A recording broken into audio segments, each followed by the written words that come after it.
En el Grupo Multimedia de Comunicación La Cerca estamos encantados de ofrecerles la siguiente entrevista vía telefónica y seguro que muy interesante con el decano de la Facultad de Periodismo de la Universidad de Castilla-La Mancha, que como saben todos ustedes se ubica en Cuenca. Podemos leerle además en la sección de artículos de opinión de nuestra web. Don Antonio Laguna Platero, buen día y de antemano gracias por atender nuestra llamada. ¿Qué tal está? Muy buenos días, muy bien, gracias. Comienzo cumpliendo con esa tradición que asegura que a los periodistas nos gustan mucho los datos y le recuerdo algunos para comenzar a dialogar.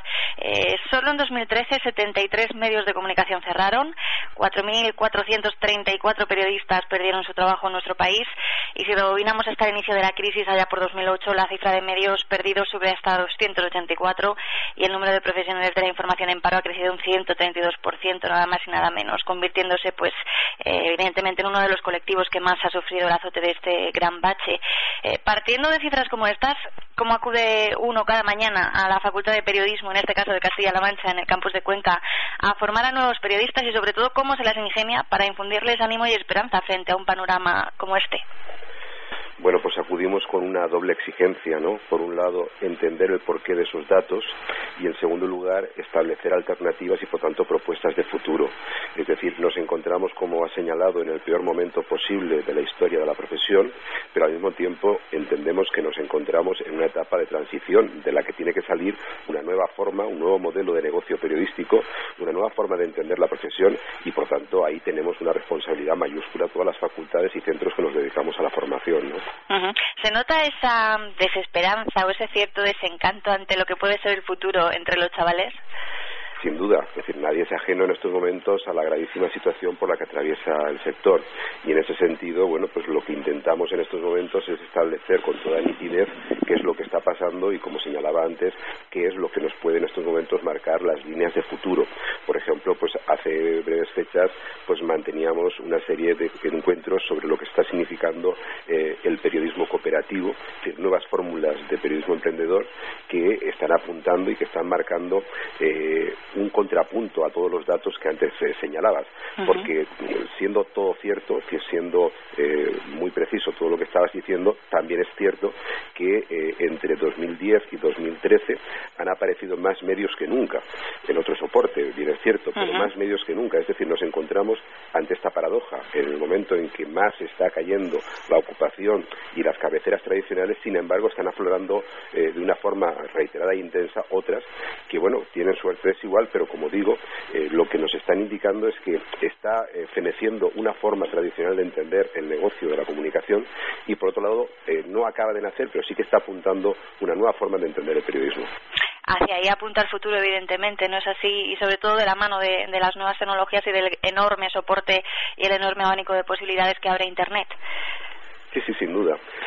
No podemos abstraernos a lo que ha significado, por un lado, el impacto negativo de las nuevas tecnologías, puesto que gracias a Internet o por culpa de Internet el valor de la noticia, el valor de la información ha caído estrepitosamente, pero al mismo tiempo, y de nuevo la paradoja que antes comentaba, gracias a las nuevas tecnologías se ha abierto la posibilidad de nuevas formas de información y de comunicación que eran insospechadas hasta hace prácticamente una década, ¿no?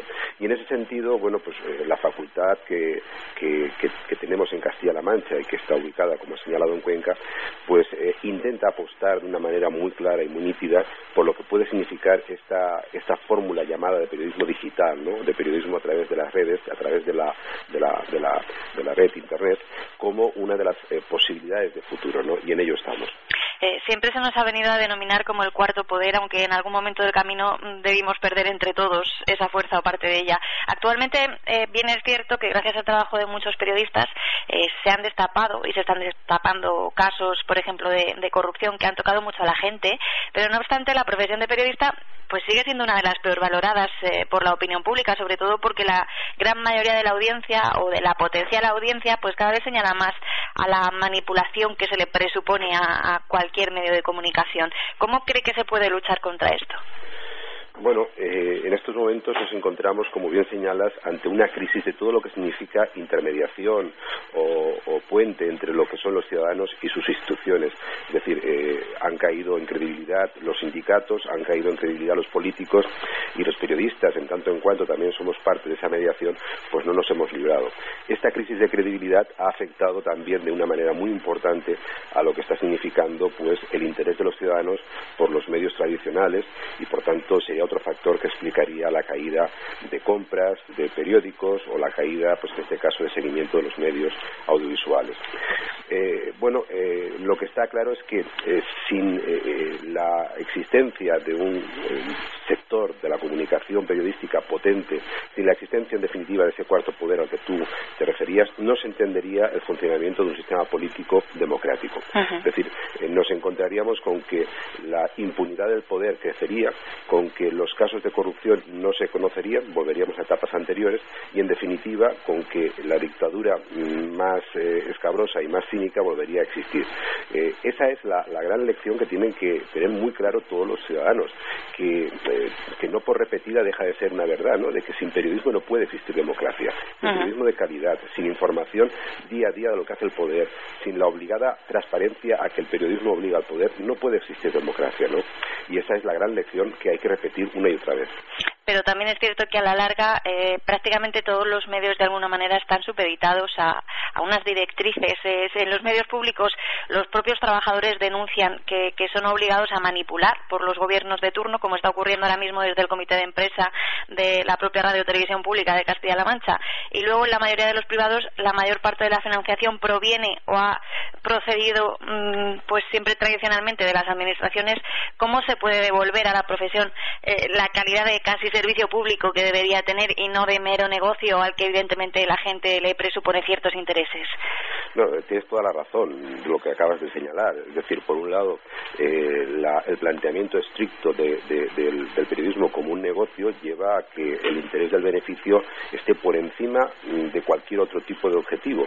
Y la información es una mercancía, sí, que se puede vender y que da dinero, cada vez menos, como estábamos señalando.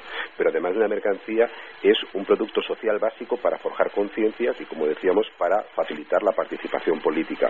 Por lo tanto, la deriva mercantil del negocio periodístico es peligrosa y es importante que existieran al menos algún tipo de normas o algún tipo de límites. En España eso es una asignatura pendiente que no hemos conseguido regular en ningún momento y que siempre lo hemos dejado a la autorregulación de las empresas periodísticas y bueno, ya así nos ha ido, ¿no? Y respecto de los medios públicos, que tendrían que haber sido el ejemplo en el que mirarse, el ejemplo y el contrapunto a lo que está significando la deriva mercantil a la que me refería antes de los medios privados. Bueno, pues ha sido todo lo contrario. Nos hemos encontrado con que los gobiernos de turno han concebido los medios públicos como correas de transmisión de sus intereses partidistas para ganar las elecciones.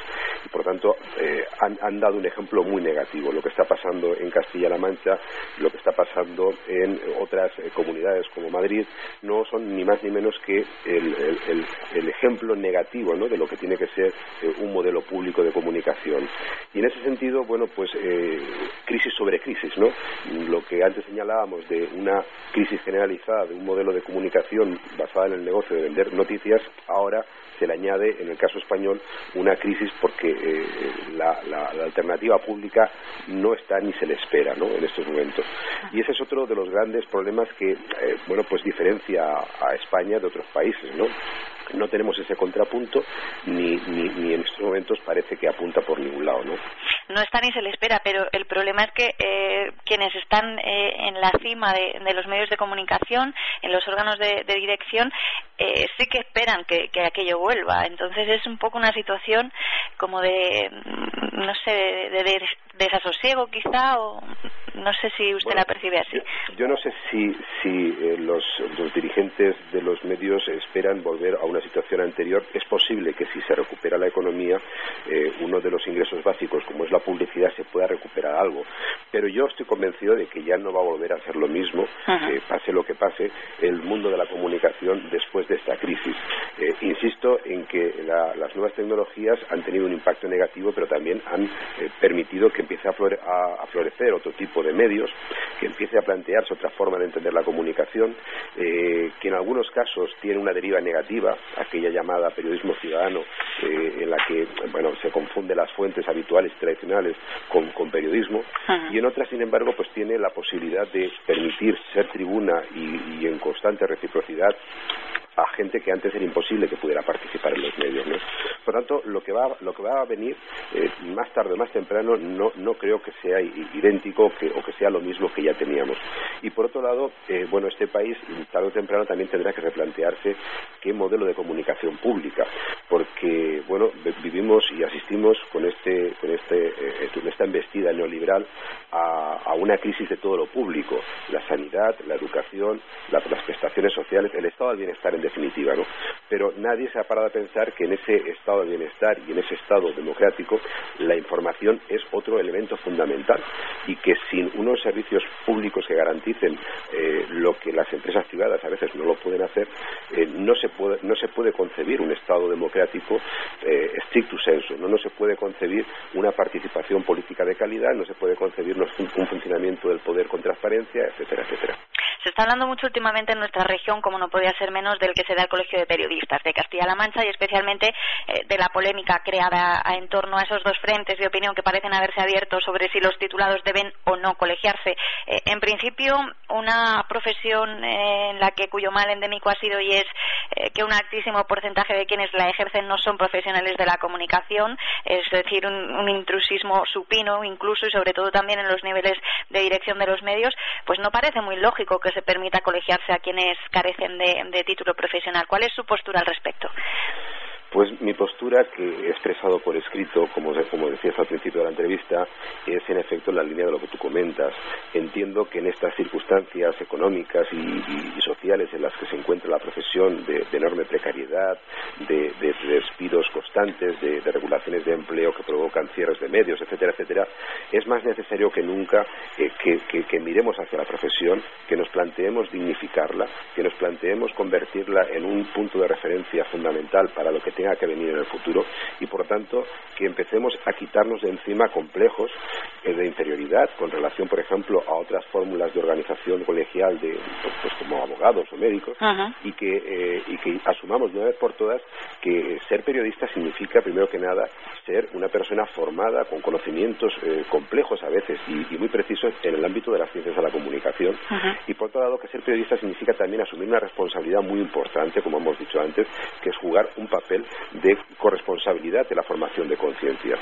Y todo eso obliga a que no podamos dejar que cualquiera asuma el título sin más, o que cualquiera se ponga la etiqueta sin más, porque, como he señalado en más de una ocasión, o una de dos: o eliminamos las facultades de periodismo y por tanto dejemos que cada uno sea, como decía Hobbes, un lobo para con el vecino, es decir, que cada uno se la busque la vida, el principio máximo del liberalismo, o empezamos a plantearnos reivindicar una regulación y una protección de la profesión, y eso pasa porque en el Colegio Futuro de Periodistas, lógicamente, el título sea un requisito fundamental. ¿Cree que una vez que se solvente este primer conflicto en la antesala de lo que será el colegio, podrá ser capaz de regular o de ser un resorte para que se regule esta profesión completamente desregulada? Por ejemplo, como apuntaba, en cuanto a condiciones, en cuanto a sueldos, a contratos, a precariedad, a la situación de esos eternos becarios, etcétera, etcétera. Bueno, quizás eso es pedir demasiado todavía, pero lo que está claro es que dentro de lo que significa, como señalaba antes, nuevos brotes, ¿no?, dentro de la crisis, además de la particularidad de los nuevos medios, pues también se nota la aparición generalizada de estos nuevos colegios de periodistas en prácticamente todas las comunidades autónomas de España, ¿no? Vamos a ver en qué punto llegan a plantearse esta reflexión que comentabas, en qué momento empiezan a darse cuenta de que si han dado el paso de transitar de la asociación de la prensa al colegio, especialmente para intentar establecer un marco regulador más proteccionista, o que intente establecer unas reglas de juego más garantes de lo que significa el ejercicio de la profesión. En todo caso, lo que está claro es que el poder en estos momentos ni se plantea ni tampoco apunta en ningún momento una preocupación por lo que significa en estos momentos el ejercicio periodístico. Todo lo contrario, ¿no? no le convienen quizás tampoco. El ejemplo más notorio han sido las famosas ruedas de prensa a través de una televisión de plasma, que al parecer además se pagaba con dinero B, es decir, con dinero que no tributaba al conjunto de la población. Bueno, pues ese tipo de apuesta del poder por el no periodismo es el peor indicador en estos momentos para pensar en el poder que puedan tener los colegios, pero sin que exista una organización potente de los periodistas, sin duda alguna el poder no se va a replantear, los partidos políticos no se van a replantear que además de proteger la sanidad o la educación, proteger el ámbito periodístico es fundamental. ¿Cree que la situación del periodismo en nuestro país y de los periodistas concretamente es un tema tabú? Porque conversando con colegas, pues parece darse la paradoja de que los periodistas siempre hemos de estar o estamos para informar de casi todo cuanto acontece o lo que está en nuestra mano, pero ¿quién informa de los informadores? Bueno, aquí tenemos un pasado que nos diferencia en una buena medida de otros países, ¿no? Aquí, en 1945, pues seguimos con una dictadura que concibe la información como una función propagandística al servicio del Estado. En Europa, sin embargo, se establecen consejos reguladores de protección de los ciudadanos, de protección de las audiencias, normas, se potencian medios públicos, etcétera, etcétera, con un planteamiento estrictamente democrático. Bueno, todo eso durante la transición democrática no se tocó prácticamente o se modificó desde un punto de vista mínimo y legal, ¿no? Eso ha dado lugar a que España tenga unas características y unas señales de identidad hasta cierto punto bien distintas de otros países de Europa, ¿no? Además de lo que significa pues ese fracaso de los medios públicos a los que me refería antes, pues esa otra forma de entender el ejercicio del periodismo que quizá suena raro, ¿no? En un país, pues no sé, Estados Unidos, por ejemplo, una rueda de prensa sin preguntas sería algo inconcebible. Y en España, pues por desgracia, estamos viendo cómo se han generalizado, ¿no? ¿Qué mecanismo de defensa tiene ahora mismo el periodista cuando, por ejemplo, quiere hacer una entrevista y esta no se le concede si no hay cuestionario previo?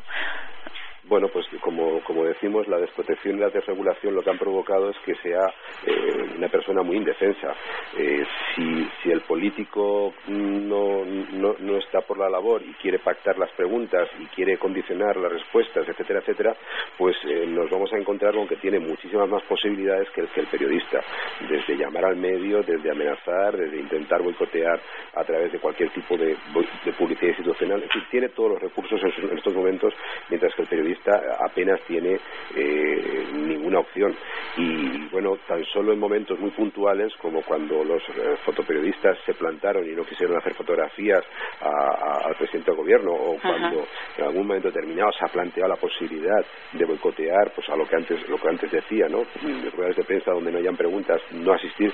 Bueno, pues en algún momento se llega a plantear, pero como hemos visto no ha sucedido, ¿no? La desorganización o la falta de organización es lo que en estos momentos le deja en una situación de debilidad absoluta.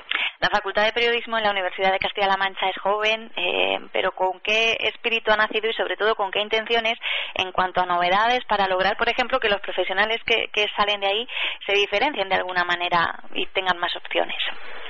Bueno, en efecto, la Facultad de Periodismo nace hace ahora prácticamente 4 años. Vamos a conseguir en este mes de junio que salga la primera promoción, los primeros graduados en periodismo de Castilla-La Mancha, algo que, bueno, pues nos llena de satisfacción porque Castilla-La Mancha era la última región en contar con una facultad de periodismo y, por tanto, todos aquellos que querían estudiar periodismo tenían que ir a otros lugares, otras facultades, y en estos momentos, bueno, pues tenemos la posibilidad de intentar que no sea así, ¿no?